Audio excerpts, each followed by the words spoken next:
যিসকল শিক্ষকৰ পদোন্নতি হ'ল এই শিক্ষকসকলৰ পদোন্নতিৰ পিছত যি ফিক্সেশ্যন হয় এই ফিক্সেশ্যনৰ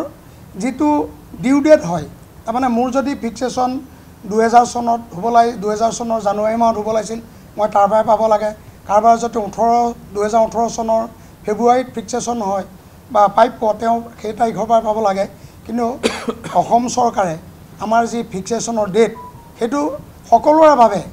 1/4/2024 কৰি দিছে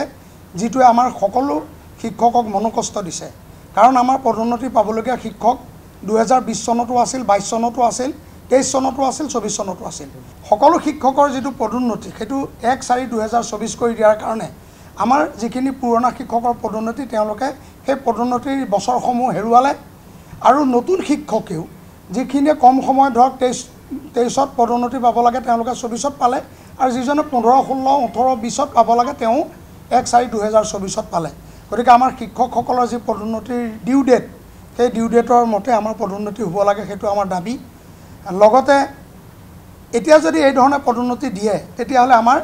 নতুন শিক্ষক আৰু পুৰণি শিক্ষকৰ মাজত কোনো ধৰণৰ পাৰ্থক্য নাথাকিব সকলোৱে একে সময়তে পদোন্নতি পাব আমাৰ জ্যেষ্ঠতা বা আমাৰ কনিষ্ঠতাৰ মাজত যি পাৰ্থক্য সেইটো নাথাকিব গতিকে আমাৰ যিটো ডিউ ডেট আমাৰ অতীজৰ পৰা চলি আহিছিল আমি মাননীয় অসমৰ মুখ্যমন্ত্ৰী ডাঙৰীয়া শিক্ষামন্ত্ৰী ডাঙৰীয়াক আমি অনুৰোধ জনাইছোঁ আমাৰ ডিউ ডেটৰ পৰা আমাৰ পদোন্নতি দিব লাগে সেইটো হৈছে আমাৰ আজি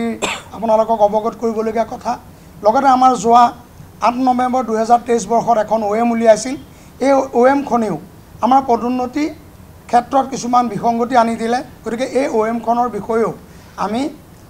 সংশোধনী আনিবৰ কাৰণে ইতিমধ্যে বিভিন্ন দাবী জনাইছোঁ কিন্তু আজিলৈকে আমাৰ দাবীৰ প্ৰতি মাননীয় মুখ্যমন্ত্ৰী ডাঙৰীয়া শিক্ষামন্ত্ৰী ডাঙৰীয়াই সঁহাৰি জনোৱা নাই কিন্তু আমি জানিব পাৰিছোঁ তেওঁলোকে এই সম্পৰ্কে সম্পূৰ্ণ অৱগত বিভিন্ন ক্ষেত্ৰৰ পৰা আমি জানিছোঁ গতিকে আমি বহুত দুখত আছোঁ আমাৰ শিক্ষকসকল বহুত দুখত আছে আমাৰ শিক্ষক দিৱস বৰ্জনৰ যিটো আমি কাৰ্যসূচী লৈছোঁ শিক্ষক দিৱস আমাৰ নিজৰ অনুষ্ঠান গতিকে এই অনুষ্ঠানত আমি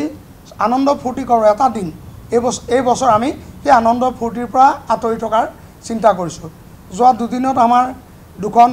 এখন কাৰ্যনিৰ্বাহক সভা আৰু এখন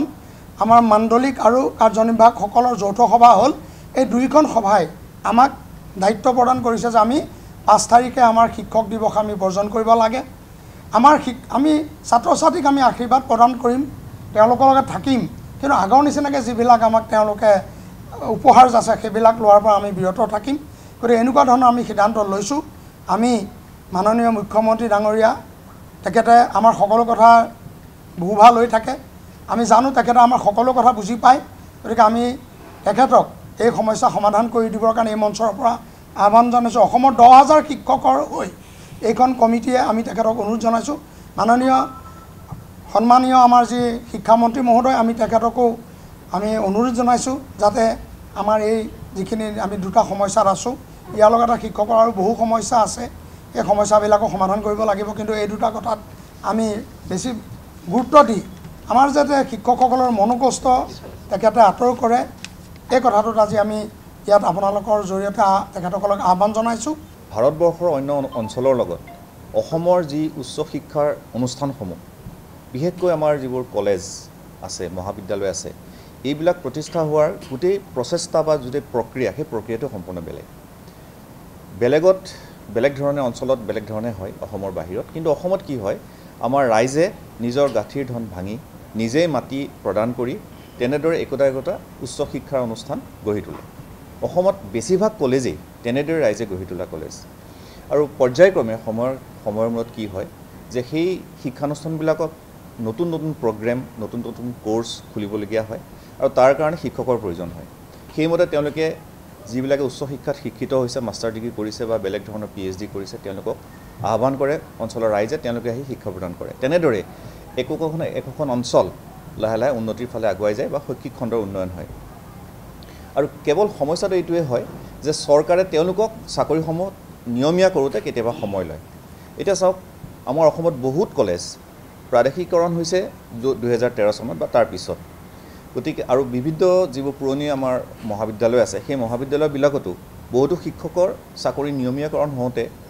বহু দিন লাগিছে তেওঁলোকে 10 বছৰ 15 বছৰমান অতি কম বেতনেৰে চাকৰি কৰিছে আৰু তাৰ পিছত তেওঁলোকৰ চাকৰি নিয়মীয়া হৈছে ঠিক তেনেকৈ 2013 বা তাৰপিছত যিবোৰ কলেজ প্ৰাদেশিকৰণ হৈছে সেইবোৰ কলেজৰ শিক্ষকসকলৰ কি হৈছে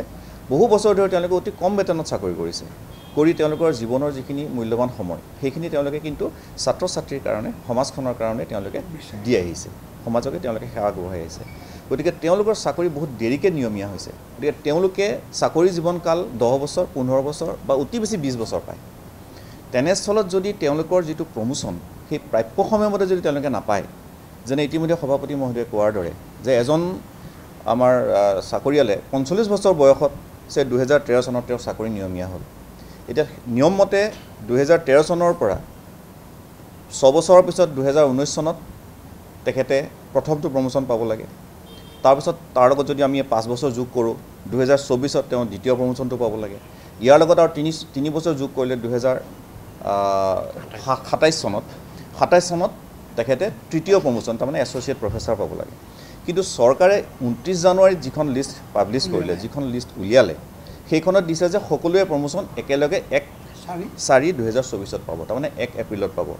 এতিয়া চাওকচোন সেই তেওঁলোকৰ নিচিনা যিবোৰ শিক্ষক আছে তেওঁলোকৰ কি অৱস্থা হ'ব তেওঁলোকে যদি 2013ত নিয়মীয়া হোৱাৰ পিছত চাকৰি 2013ৰ পৰা আমি যদি 6 যোগ কৰোঁ 2019 চনত তেওঁ প্ৰথম প্ৰমোশ্যনটো পাব লাগিছিলে 2024ত তেওঁ দ্বিতীয় প্ৰমোশ্যনটো পাব লাগিছিলে তেওঁ প্ৰথম প্ৰমোশ্যনটোহে পাব 2024ত তাৰমানে তেওঁ জীৱনৰ যে 5 বছৰ তাৰ আগতেতো তেওঁ বহুত বছৰ হেৰুৱালেই কাৰণ তেওঁ চাকৰি নিয়মীয়া হৈছে 2013 চনত তাৰ আগতে তেওঁ 10 বছৰমান কাম কৰিছে বিনা বেতনেৰে অতি কম বেতনেৰে তাৰ পিছতো তেওঁ আৰু 5 বছৰ তেওঁ হেৰুৱালে ফলত কি হ'ব তেওঁ ৰিটায়াৰ হৈ যাব কিন্তু জীৱনত যিকেইটা প্ৰমোশ্যন পাব লাগে তেওঁ শিক্ষা খণ্ডলৈ যি সেৱা আগবঢ়ালে তাৰ সেই কাৰণে তেওঁ যিখিনি প্ৰমোশ্যন পাব লাগে সেই প্ৰমোশ্যনকেইটা তেওঁ নাপাব তাৰ পৰা বঞ্চিত হ'ব আৰু চাওক আমাৰ মানুহখিনি এই নতুন মানুহ গোটেইখিনি আছে NPSৰ আওতাত আছে গতিকে আগৰ পুৰণি পেঞ্চন ব্যৱস্থাৰ নিচিনাকৈ এওঁলোকৰ কাৰণে পেঞ্চন বা আমাৰ কাৰণে পেঞ্চন নিশ্চিত নহয় গতিকে আমাৰ সেলফ কন্ট্ৰিবিউটৰি হয় NPSৰ যিটো সিস্টেম তাত কি হয় তেওঁ দৰমহাৰ পৰা এটা কন্ট্ৰিবিউশন যে তাৰ ওপৰত তেওঁ পেঞ্চনটো নিৰ্ভৰ কৰে গতিকে যদিহে তেওঁ প্ৰমোশ্যন নহয় তেওঁ দৰমহা যদি কমি থাকে তেওঁ অৱসৰী জীৱনত কি হ'ব গতিকে এই যিটো ব্যৱস্থা আহিছে এই ব্যৱস্থাটোৱে আমাৰ শিক্ষকসকলৰ অৱসৰী জীৱনৰ প্ৰতি এটা ভাবুকি কঢ়িয়াই দিছে এটা অনিশ্চয়তা কঢ়িয়াই আনিছে গতিকে এই ক্ষেত্ৰত আমি সেইকাৰণেই আমি এইখন কাৰ্যনিৰ্বাহক সমিতিয়ে যেতিয়া আমি কাৰ্যভাৰ গ্ৰহণ কৰিলোঁ কাৰ্যভাৰ গ্ৰহণ কৰাৰ পিছত আমি যোৱা 4 মাৰ্চ তাৰিখেই অসম চৰকাৰলৈ এই বিষয়ে আমি এখন মেমৰেণ্ডাম আমি পঠাইছিলোঁ তাৰ পিছতো পৰ্যায়ক্ৰমে আমি অসম চৰকাৰৰ উচ্চপদস্থ বিষয়াসকল মাননীয় শিক্ষামন্ত্ৰী ডাঙৰীয়া আৰু তাৰ পিছত আমি মুখ্যমন্ত্ৰী ডাঙৰীয়ালৈকে আমি পত্ৰ পঠাইছোঁ যে আমাৰ লগত বহক আহক এই সমস্যাখিনি আমাক সমাধান কৰি দিয়ক আৰু এনেকুৱা নহয় যে তেওঁলোকৰ ফালৰ পৰা কোনো ধৰণৰ যোগাত্মক আমি মন্তব্য বা যোগাত্মক কোনো মনোভাৱ আমি দেখা নাই তেনেকুৱাও নহয় আমাক উচ্চ শিক্ষাৰ যিসকল উচ্চপদস্থ বিষয়া আছে ডাইৰেক্টৰ হায়াৰ এডুকেশ্যন বা আমাৰ কমিশনাৰ ছেক্ৰেটাৰী হায়াৰ এডুকেশ্যন তেওঁলোক সকলোৱে কিন্তু যথেষ্ট যোগাত্মকভাৱেই আমাৰ লগত কথা পাতিছে তেওঁলোকে সমস্যাবিলাকো বুজি পাইছে ঠিক তেনেকৈ শিক্ষামন্ত্ৰী ডাঙৰীয়াও আমাৰ লগত যেতিয়া অনানুষ্ঠানিকভাৱে যেতিয়া লগ পাইছে কথা পাতিছে তেতিয়াও তেখেতে কিন্তু যথেষ্ট মনোযোগে আমাৰ কথা বতৰাবিলাক শুনিছে কিন্তু আমি বিচাৰিছোঁ যে তেওঁলোকে অনানুষ্ঠানিক নহয় আনুষ্ঠানিকভাৱে আমাৰ লগত বহক আনুষ্ঠানিকভাৱে আমাৰ পৰা আমাৰ কথাখিনি শুনক যে আমাৰ কথাত যুক্তি আছে নে নাই তেওঁলোকে বিচাৰ কৰি চাওক কাৰণ এয়া আমি অতিৰিক্তভাৱে একো বিচাৰা নাই এয়া আমাৰ প্ৰাপ্য